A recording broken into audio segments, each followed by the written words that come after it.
Part 2. The prison of flesh and illusion, the world beyond the forest, is an assault on the senses of a unicorn like Ileana.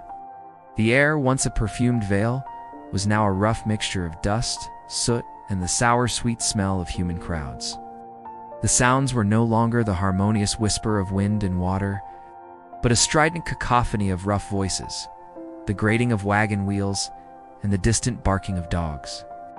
The sunlight, unfiltered by the canopy, beat down naked and cruel, revealing a landscape of faded colors and harsh angles. She walked with her innate grace, but every step was a victory over the instinct to flee, to hide in the lush safety she had left behind. The men who passed her, peasants with sun-beaten faces, merchants on their overloaded carts. Soldiers with empty eyes looked, but did not see. Their eyes slid over her white form and luminous horn, without registering them, without the spark of recognition or awe. She, deep down, still expected. To them, she was just a lost white mare, perhaps a valuable one. The gift of concealment had turned against her. It was as if she were a ghost, condemned to witness a world she was no part of. "Fine animal you got there," a man said, his voice slurred and heavy. He reached out to grab her mane, and Ileana recoiled, a primal fright shooting through her body.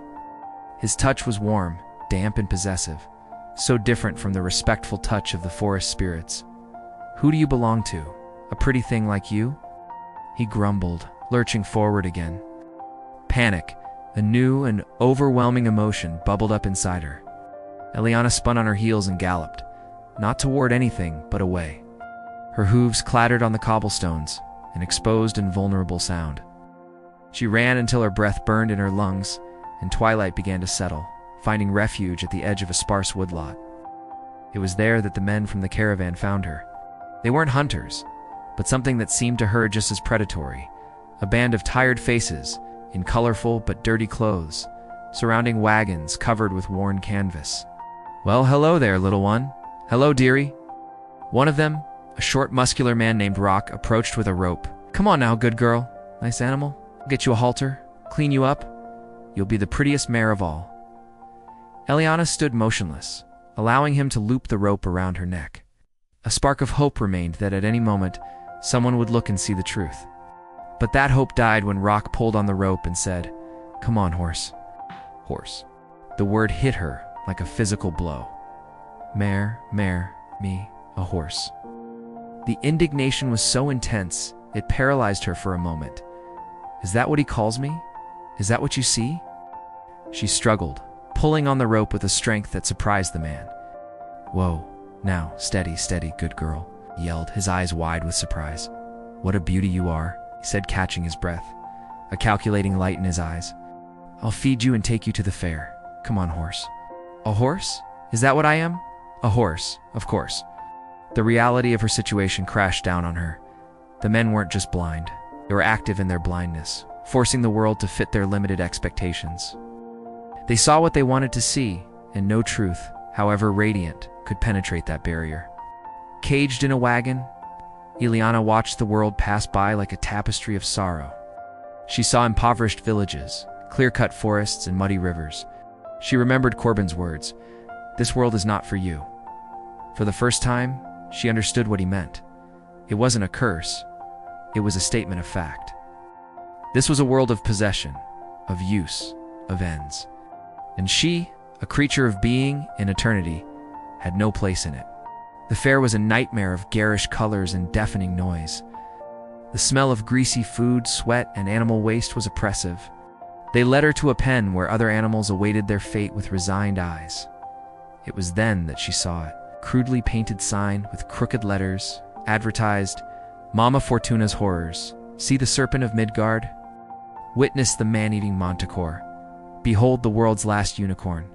Her blood ran cold. Did they know? But how? She looked at the image next to the words.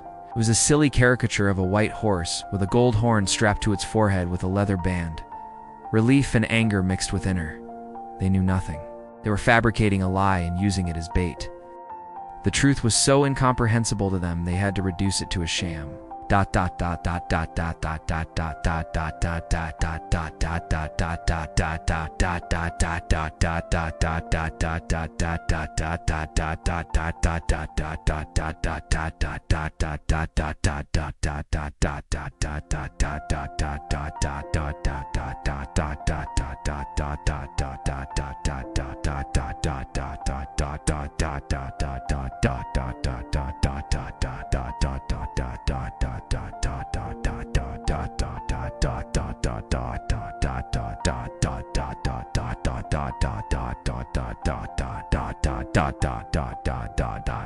He slipped in quietly, his long, dark robes, like the wings of a wounded raven. His face was young, but his eyes carried the weight of centuries of failure. "Hello?" he whispered, his voice soft and slightly trembling. "I'm sorry, I couldn't come sooner." Ileana looked at him. There was something different about him. Spark, faint as a candle in the wind, but undeniable. He didn't see her completely, but he suspected. "I have never been under a spell before," Ileana spoke, her voice sounding strange and musical in the filthy darkness. "There has never been a world where I was not known." Lysander smiled, a sad, understanding smile. "Oh, I know exactly how you feel. It is a rare person who is taken for what they really are." He introduced himself as Lysander, the magician.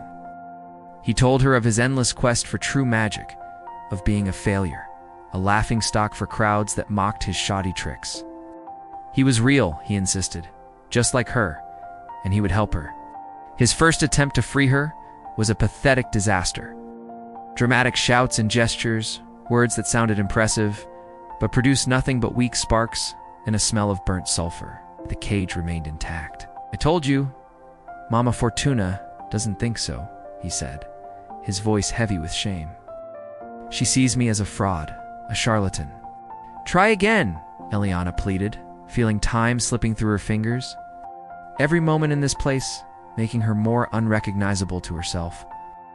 The spell was wrong, but there was true magic in it. "I felt it." Lysander looked at her, and for the first time, someone looked at Ileana, not as a mare or an attraction, but as a being whose faith could redeem him. "My dear, you deserve the services of a great magician," he said, his voice a thread of hope, "but you will have to make do with the aid of a second-rate apprentice." He tried again. This time, there were no dramatic gestures, just a deep concentration, a fierce will that emanated from him like heat. His hands shook and his face grew pale. He shouted the words of power, and this time, the response was violent. The cage bars didn't break. They twisted and fused with a metallic shriek, creating an opening. "Quickly," he gasped. "This way, my lady. You are free." The escape was a whirlwind of shouts, flashing lights, and the terrifying figure of Mama Fortuna, a woman whose very flesh seemed carved from shadows and hatred. She unleashed the harpy, Celino, a creature of pure primordial fury, as a final weapon. The chaos that followed was the perfect smokescreen for their flight. Outside the fair's boundaries, in the liberating darkness of the night, Ileana panted, her skin twitching. Lysander was beside her, exhausted, but his eyes shone with a new fervor. It was then that a third figure emerged from the shadows. It was a woman, no longer young, with a weather-beaten face and wearing simple, practical clothes. Her brown hair was tangled and her eyes held an ancient pain, but her posture was one of unshakable resilience. It was Maeve. The woman didn't say a word. She simply fell to her knees in the mud, not in reverence, but in an agony of long-deferred hope. When she finally lifted her face, her eyes were full of tears. "Where have you been?" Maeve's voice came out as a growl, laden with a lifetime of disillusionment. "GMU, where have you been?" Lysander tried to interfere. "Don't speak to her that way." "Where were you 20 years ago? 10 years ago?" Maeve continued, ignoring him, her grief overflowing like a swollen river. "Where were you when I was young? When I was one of those innocent maidens who always sought you? How dare you? How dare you come now when I am like this?" Ileana looked at this woman, at the raw passion of her grief, and understood. Maeve wasn't angry at her. She was angry at the world, at the unkept promise of magic, at the beauty that had come too late. Ileana bowed her head, a profound sadness settling over her. "All right," Maeve said, her fury draining away as quickly as it had come, replaced by a weary acceptance. "I forgive you." She stood up, brushing the dirt from her dress. "Oh, It's time we were going, Lysander protested. You can't come with us. We're on a quest. Maeve looked at him with disdain. Ask her. Eliana looked at Maeve, at this rough, real human whose pain was a testament to her own existence, nodded almost imperceptibly. I'm ready, said Maeve.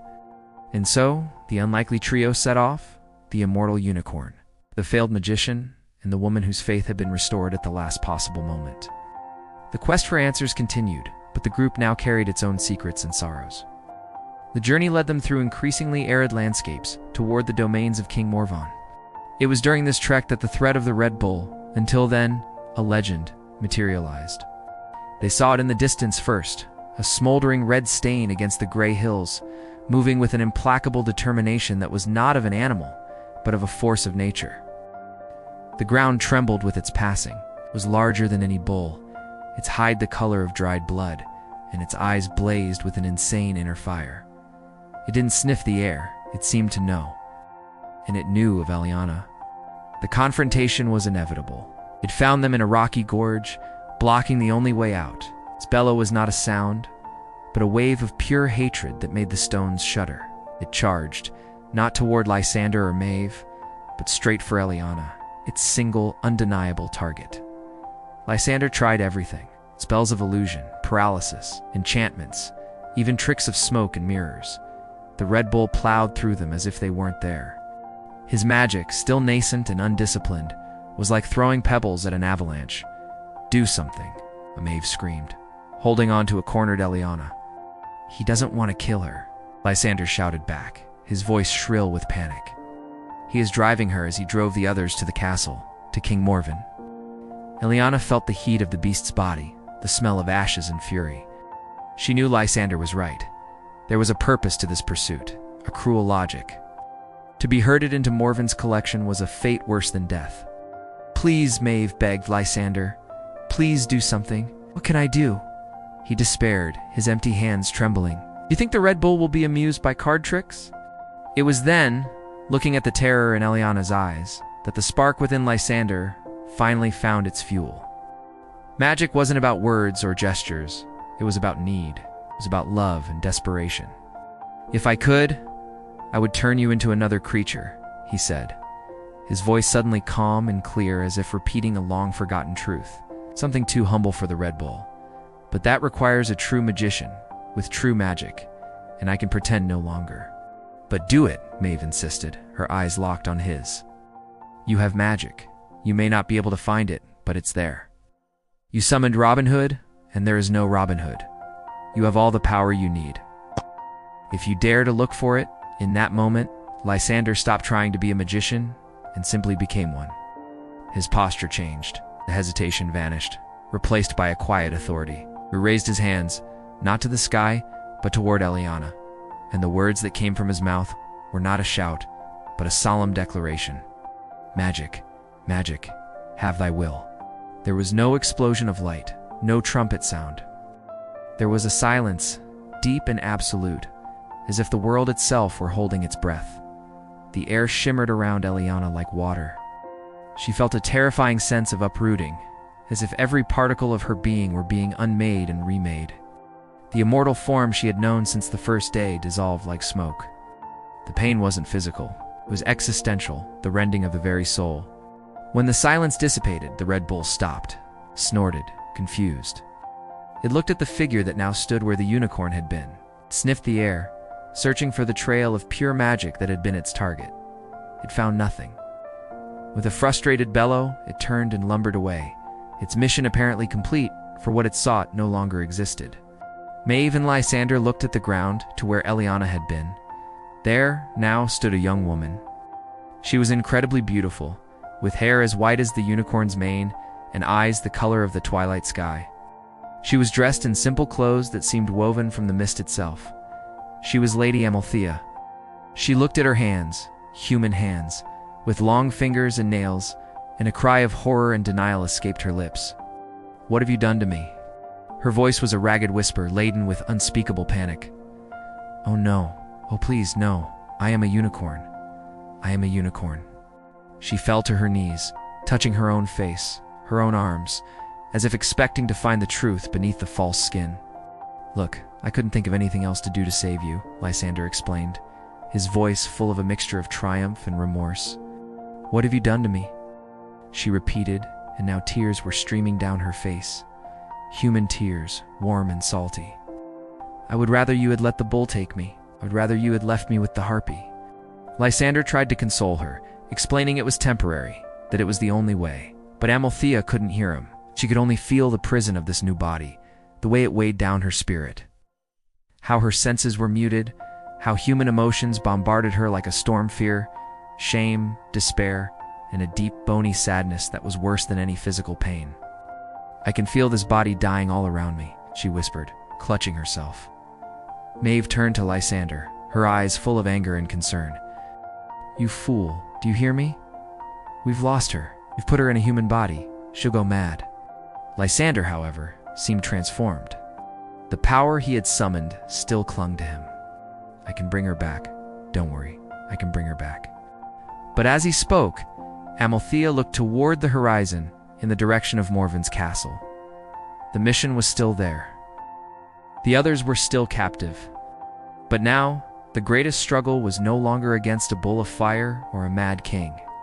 The struggle was within her, a silent, agonizing battle between the memory of an immortal and the confusing, overwhelming desires of a human heart beating for the first time, and with every beat the ghost of what she was seemed a little farther away. Trapped in her new form, Amalthea would have to navigate the court of an obsessed king, where the love of a prince offered a tempting refuge from her duty, and the struggle to remember who she was would become the most difficult battle of all. End of part 2. If you enjoyed it, subscribe to the channel and receive more videos like this.